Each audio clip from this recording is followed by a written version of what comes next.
Hello, everyone. It's Mark. I hope everybody had a great week. I'll be wrapping up grading this weekend, posting them soon. Again, I want to apologize to groups 2 and 3 for that snafu with the group discussion board. I have no idea what happened. I still don't. I spent way too much time trying to figure out what steps I took that I shouldn't have taken or whatnot. So I apologize. We're going to be using group discussion boards again in the future. So I'll be diligent and make sure I screw it up again. So again, I apologize. So this week, you're going to hear about information seeking behaviors, learning a little bit about some theoretical models related to information seeking behaviors. For some of you, this will be incredibly dry material. For others, it will be exciting. Um, just understanding the way our users go about looking for information that they're going to need for, for their research or just whatever their information needs are will be the focus. So the title this week is Users and Systems. This week there's a paper in there by a woman named Carol Kulfau. I think that's how you pronounce Carol's name. Um, she spent her career really thinking about information seeking behaviors of users and developed this information seeking process model I've always valued. When I worked in the field as a librarian, I applied it to a lot of the work I was doing. I think that still applies today. I think that process model will still be important. But this week I've been playing a lot with ChatGPT, starting to wonder if maybe that model will change or evolve. If you haven't spent any time at ChatGPT or any of these AI engines, I know you're very busy in graduate school. We're all really busy right now. But if you can fork off and spend a little time, um, it's probably worth the effort.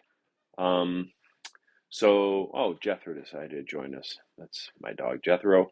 Um, so this week, Dr. Veal will be providing a lecture on information systems, getting you to start thinking about representation and the kind of work that you're going to be doing for your information organization project.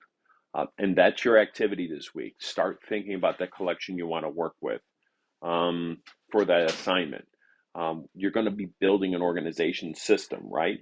And so if you're going to be doing that, please pick something that is of interest to you. It can be any resource. It can be a book. It can be books more than just a book. CDs, DVDs.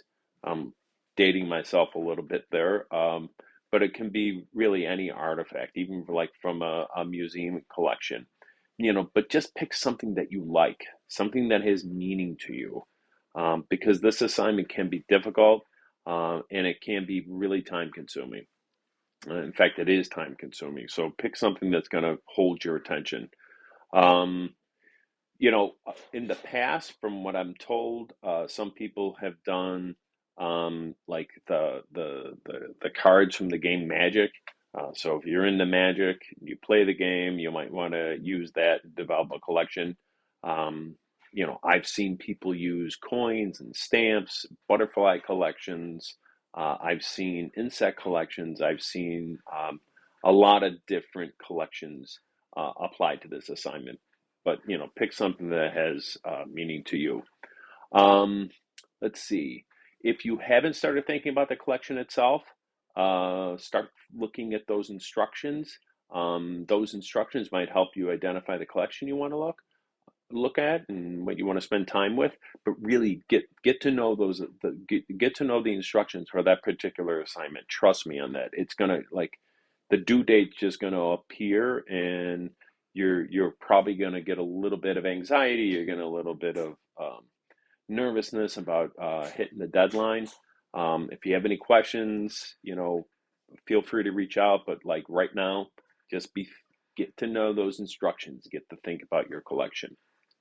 Um, Next week, we're going to start getting into organization representation, metadata, and how we go about describing materials, very similar to what we've already done with that first assignment, which, by the way, I should be done grading here shortly. You described information that was meaningful to you, and then information that wasn't meaningful to you. So when you describe information that has meaning to you, use a different process, right?